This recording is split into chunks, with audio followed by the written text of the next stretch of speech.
নমস্কার, আমি শুক্লা। একদম জৈব পদ্ধতিতে লঙ্কা গাছ করলে এইরকম আপনারা লঙ্কা পাবেন। দেখুন, আমার চ্যানেলে অনেক ভিডিও লঙ্কা গাছের জন্য দেওয়া আছে। আর লঙ্কা গাছ আমি পোকা হলে একটু ছাইয়ের ব্যবহার আমি করি, আপনাদেরও শেয়ার করি। ছাই ব্যবহার করবেন লঙ্কা গাছে, সেটা খুব কাজে দেয়। একমাত্র ছাইতেই কিন্তু আমি দেখেছি লঙ্কা গাছ একদম পাতাগুলো দেখুন আমার ঝকঝক করছে, পরিষ্কার থাকে। আর গাছটাও দেখুন কত সুন্দর। এরকম কিন্তু আমার অনেক লঙ্কা গাছ আছে আমার ছাদ বাগানে। তা আপনারাও করতে পারেন এইভাবে লঙ্কা গাছ ছাদ বাগানে, যে লঙ্কায় আপনাদের কোনো বীজ থাকবে না, যে লঙ্কায় কোনো স্প্রে করতে হয় না, কোনো এনপিকে কিছুই দরকার নেই, শুধুমাত্র জৈব পদ্ধতিতে।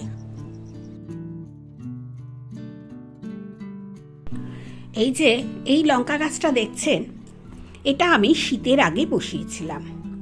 আপনারা অনেকবার দেখেছেন এই গাছটাকে কিন্তু আমি শেয়ার করতাম। চারতলার যে পাঁচিল আছে সাইডে, সেই পাঁচিলের ওপর তুলে রেখেছিলাম। এরকম 4খানা গাছ আমার আছে। আজকে যে গাছটা দেখাচ্ছি এটা একটা গাছ। এই একটা গাছেই এত লঙ্কা হয়েছে। প্রথমে তো লঙ্কাগুলো হয় অর্ধেক কালো অর্ধেক সবুজ, তারপরে আস্তে আস্তে পুরোটা কালো হয়ে যায়। এই লঙ্কার বৈশিষ্ট্যটা এরকম। তারপরে পাকার আগে হয়ে যায় একদম সবুজ। সবুজ হওয়ার পর লঙ্কাগুলো পাকতে শুরু করে। এর আগে অনেকবার এই ধরনের গাছ আমি শেয়ার করেছি।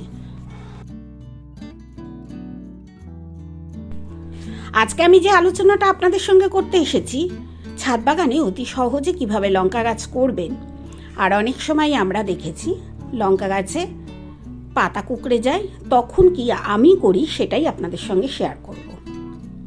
কিছু ওষুধ ব্যবহার করি কিনা, গাছের পাতাগুলো আমি কি করে ঠিক রাখি, এবং একমাত্র কি জিনিস দিয়ে ব্যবহার করলে লঙ্কা গাছকে আপনি সুন্দর তৈরি করতে পারবেন।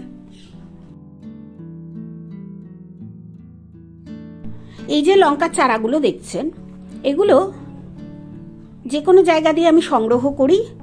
একটা করে লঙ্কার এত বীজ থাকে, সেই বীজ থেকে অনেক অনেক লঙ্কার চারা তৈরি হয়। কিছু চারা বড় হতে হতে মারাও যায়। যেগুলো পুষ্ট চারা না হয় সেগুলো কিন্তু নষ্ট হয়ে যায়।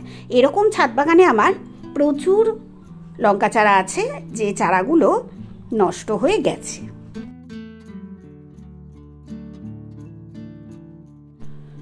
এখানে দেখছেন অনেকগুলো চারা। এই চারাগুলো কিন্তু দেখুন, বড় বড় পাতার যে চারাটা, ওটা না আমি এক ভাইয়ের কাছ থেকে পেয়েছিলাম সাদা লঙ্কার চারা।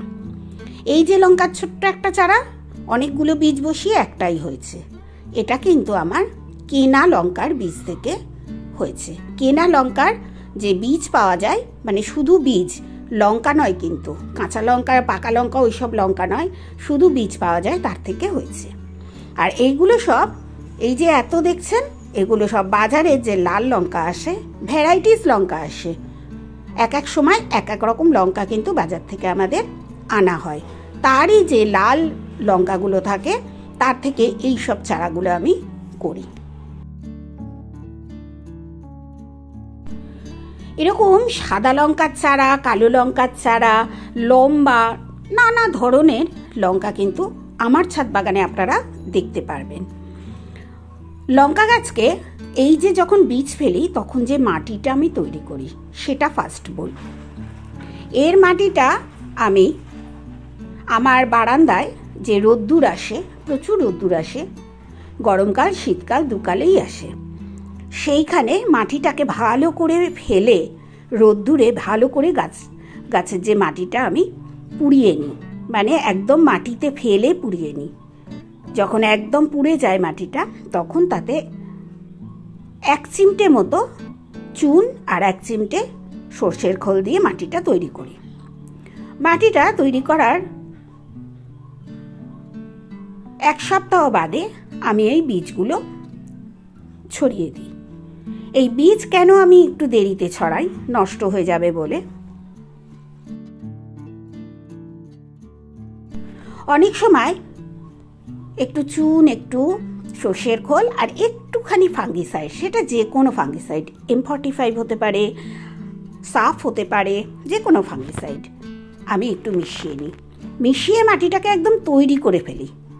এই মাটিটাই জল দিয়ে 1 সপ্তাহ বাদে আমি যখন বীজ বসাই, বীজও তো সঙ্গে সঙ্গে জার্মিনেট হয় না, বীজ ওই মাটিতে যত জল পাবে আর মাটি তত কিন্তু আরও সব কিছুর সঙ্গে মিশে যাচ্ছে। এবার বীজ থেকে যখন চারা ওঠে ততদিনে কিন্তু মাটি আমার 15-20 দিন তৈরি হয়ে যায়। এবার ওখান থেকে যে বীজ হয়, বীজের থেকে চারা হয়, এই দেখুন এগুলো সব সাদা লঙ্কার চারা, কত বড় বড় পাতা। আর আপনারা দেখতেই পাচ্ছেন যে এখানে লেখাও আছে। আমি যে বীজটা বসাই সেই বীজটা কিন্তু আমি লিখেও রাখি। সাদা লঙ্কা, লঙ্কা লিখি না, সাদা বলে লেখা আছে। আমি কিন্তু এইভাবেই চারা তৈরি করি। এই চারা বেশ কিছুদিন পর বড় হয়, প্রায় 1 মাস। কারণ আমি কিন্তু খুব একটা সার তো দিই না, তাই চারা বড় হতে হতে কিন্তু অনেকটা দেরি হয়। এই যে দেখছেন কালো লঙ্কার চারা, এটা কিন্তু কালো লঙ্কার চারা। আমি কালো লঙ্কা খুঁজছিলাম, আমার একটা ছোট্ট লঙ্কা দিয়েছিলেন, সেই লঙ্কার বীজ বসিয়ে বেশ কিছু গাছ আমি এখানে করেছিলাম। এরপর এখান থেকেই আবার ছোট ছোট জায়গায় লঙ্কার চারাগুলো বেশ কিছু বসিয়ে নিয়েছি। আর এই বসানোর ফলে কি হয়েছে, সেখানে দুটো দুটো করে চারা দিয়েছি, তো সেই দুটো দুটো চারা কিন্তু আমার বড় হচ্ছে।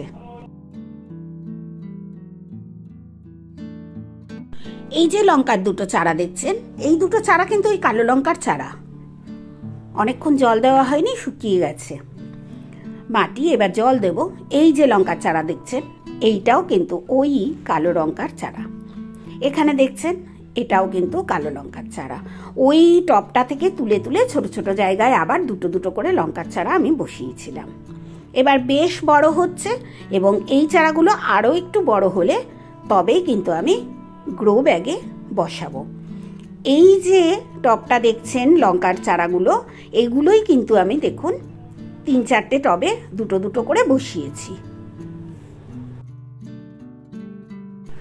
আমার ছাদ বাগানে দেখতে পাবেন ভিন্ন ভিন্ন ধরনের লঙ্কা।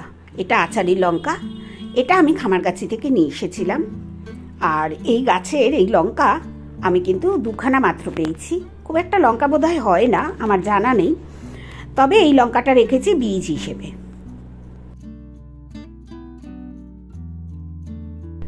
পরের বছর বীজ আমি বসাবো।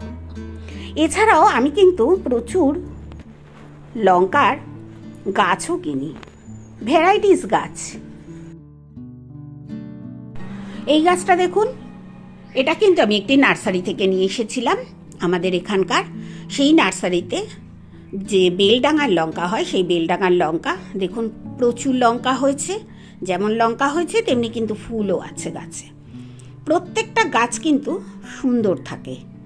এবার বলবো খুব দামি একটা কথা, আপনারা যদি কাঠের ছাই আপনাদের ছাদ বাগানে লঙ্কার জন্য ব্যবহার করেন, মাঝে মাঝেই লঙ্কা গাছটাকে স্নান করিয়ে দেবেন। সেটা মাসে একবারও হতে পারে। কাঠের ছাই দিয়ে ভরিয়ে দেবেন পাতাগুলো, তারপরের দিন ধুয়ে দেবেন, দেখবেন আপনার গাছ থাকবে চকচকে।